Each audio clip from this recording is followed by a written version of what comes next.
Lavrov denounces as repulsive and unscrupulous statements about the Syrian authorities' alleged responsibility for the terrorist act that targeted Aleppo University.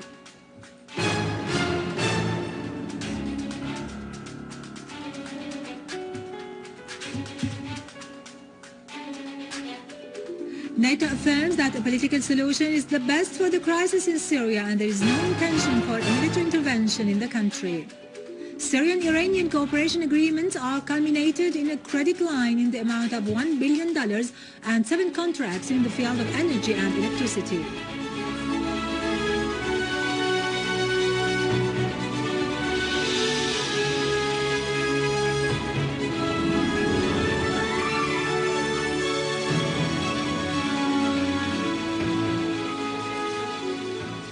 Good afternoon, this is Irado Krikorian with the news in English.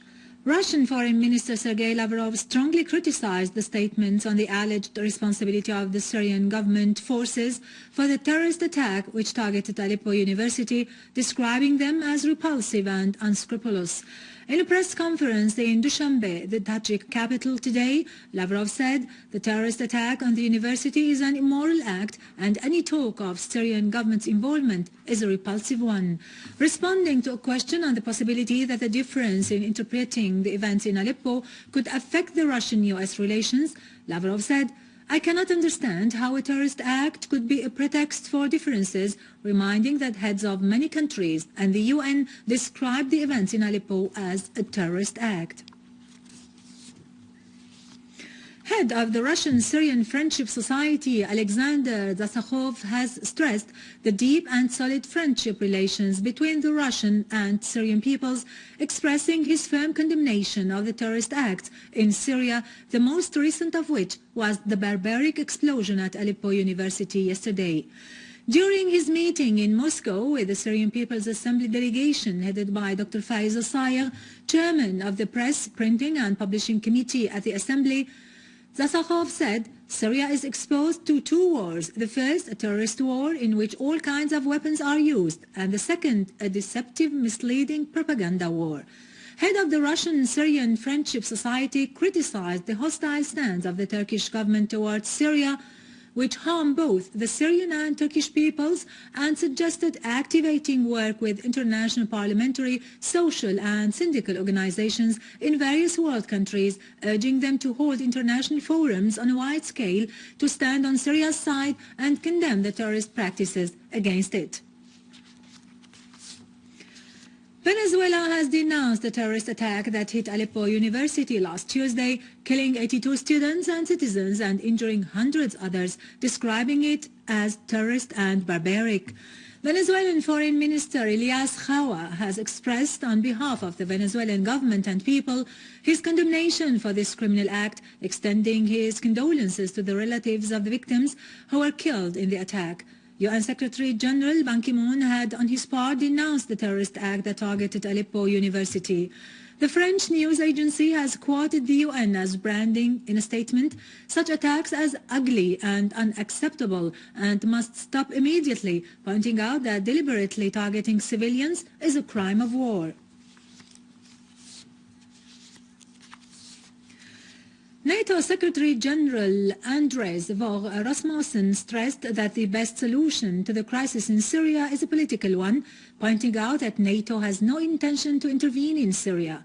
He added that the aim was to reach a political settlement to the crisis in Syria. He made it clear that there is no international consensus on Syria, referring the deploying Patriot missiles on the Turkish-Syrian borders is pure defensive.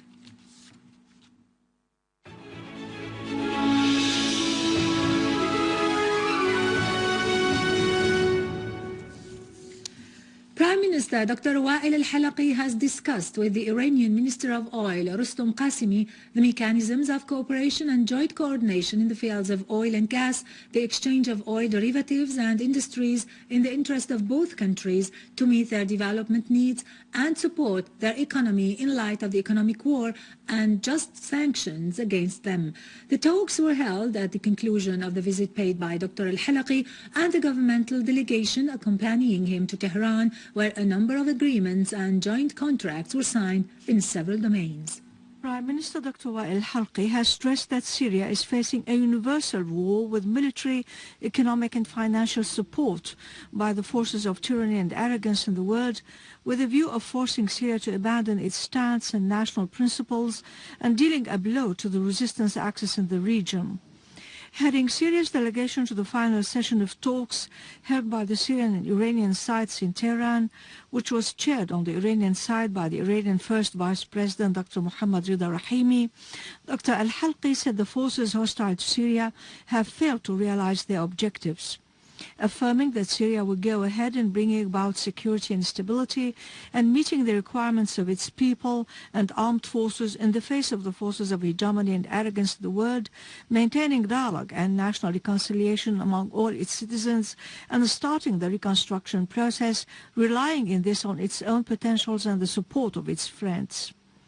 On his part, Rahimi denounced the terrorist acts that target the innocent people in Syria, which are perpetrated by armed terrorist groups supported by regional and international forces. He also denounced the terrorist blast that occurred in Aleppo University last Tuesday. Rahimi reiterated his country's support for a political program to solve the crisis in Syria, as it constitutes the objective and direct basis for solving the crisis through national dialogue and political means. The Iranian Vice President referred to the growing relations of bilateral cooperation between the two countries that reflect their deep and solid ties in all fields. At the conclusion of the final talks, the two sides signed a set of agreements and joint contracts that included the credit facilitation line agreement in the amount of $1 billion between the Commercial Bank of Syria and the Iranian Exports Development Bank. The two sides also signed 7 contracts in the field of power transfer and electric equipment. Minister of Education Dr. Hazwan Al-Waz has stressed the importance of cooperation between the ministry and the UNICEF in light of the current circumstances in Syria. During his meeting with the UNICEF representative in Syria, Mr. Youssef Abdel Jalil, Dr. Hazwan Al-Waz said 60 schools were rehabilitated and 107 school clubs were opened in a number of governorates. The minister surveyed the damages inflicted on the education sector by the terrorist groups. On his part, Mr. Abdel Jalil praised cooperation between the two sides, denouncing the ugly crime committed against Aleppo University. The Minister of Higher Education and Damascus University have observed a minute of silence in mourning of the martyrs of Aleppo University. Minister of Higher Education Dr. Wael Malla carried out an inspection tour to be briefed on the process of exams and the atmosphere in a number of faculties at Damascus University. He affirmed that the teaching process and scientific research, as well as the set exams, would continue in defiance of terrorism. Damascus University students, on their part, denounced the assault against teaching institutions and scientific cadres, affirming that the martyrs of Aleppo University will remain torches on the road of victory. On the other hand, 100 male and female students from the Syrian Students' National Union in Aleppo have taken part in the rehabilitation, cleaning and reconstruction works after the damage caused by the terrorist explosion that targeted Aleppo University and its dormitories last Tuesday. Head of the Aleppo branch of the Students' National Union said, "This initiative affirms the Aleppo students' resolve to continue their learning process at the university and to rehabilitate it so that the students would be able to run their exams." Workshops from the Aleppo City Council and volunteers from the Syrian Students' Union removed the ruins inside the university's 9th unit and in surrounding streets and squares.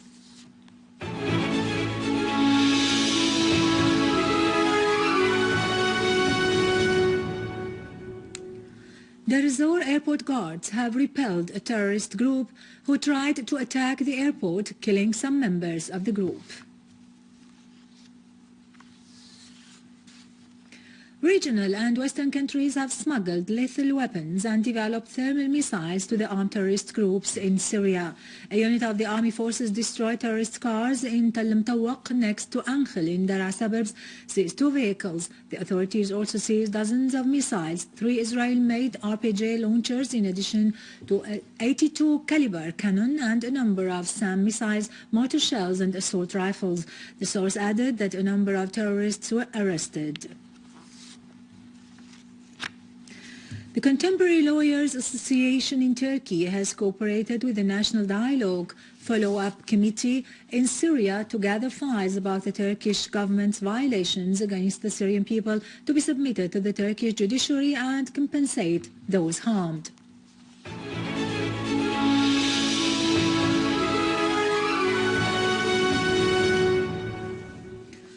The Israeli occupation forces demolished at midnight last night the Sun Gate camp set up by Palestinians about a week ago on lands that the Israeli troops threatened to seize east of Jerusalem.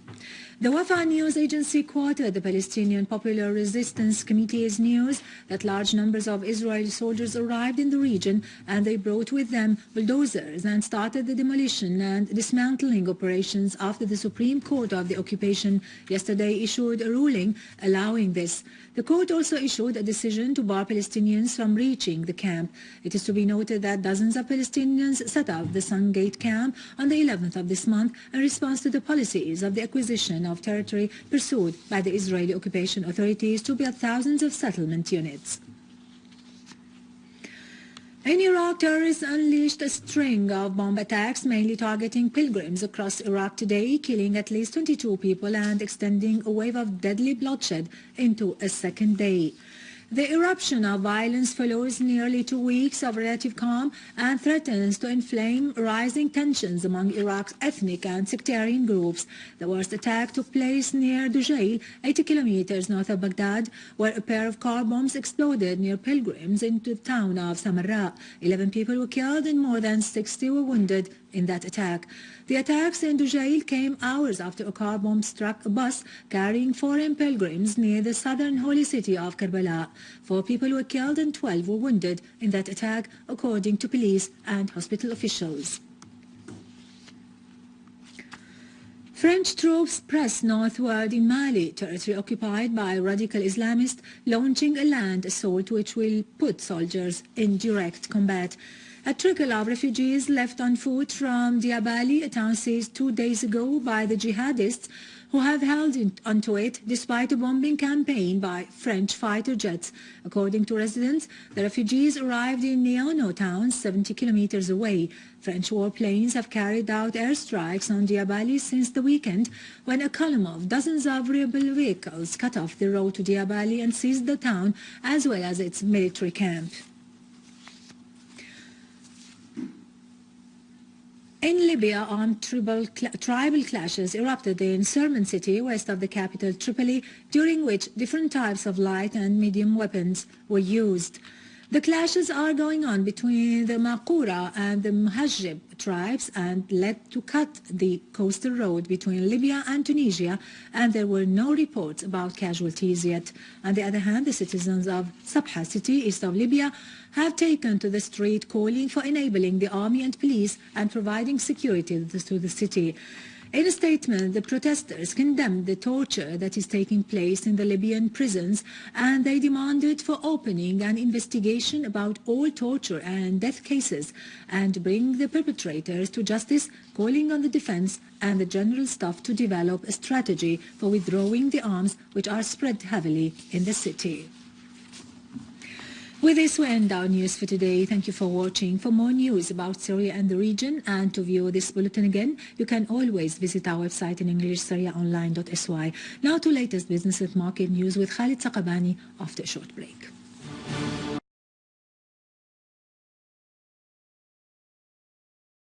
$1 billion and 7 contracts in the field of energy and electricity.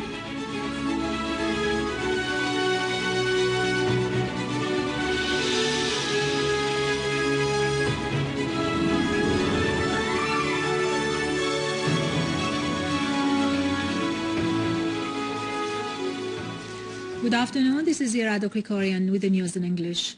Russian Foreign Minister Sergei Lavrov strongly criticized the statements on the alleged responsibility of the Syrian government forces for the terrorist attack which targeted Aleppo University, describing them as repulsive and unscrupulous.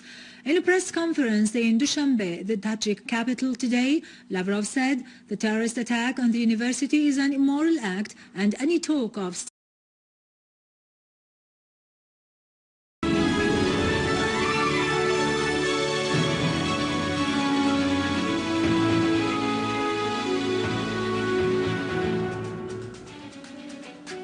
Lavrov denounces as repulsive and unscrupulous statements about the Syrian authorities' alleged responsibility for the terrorist act that targeted Aleppo University.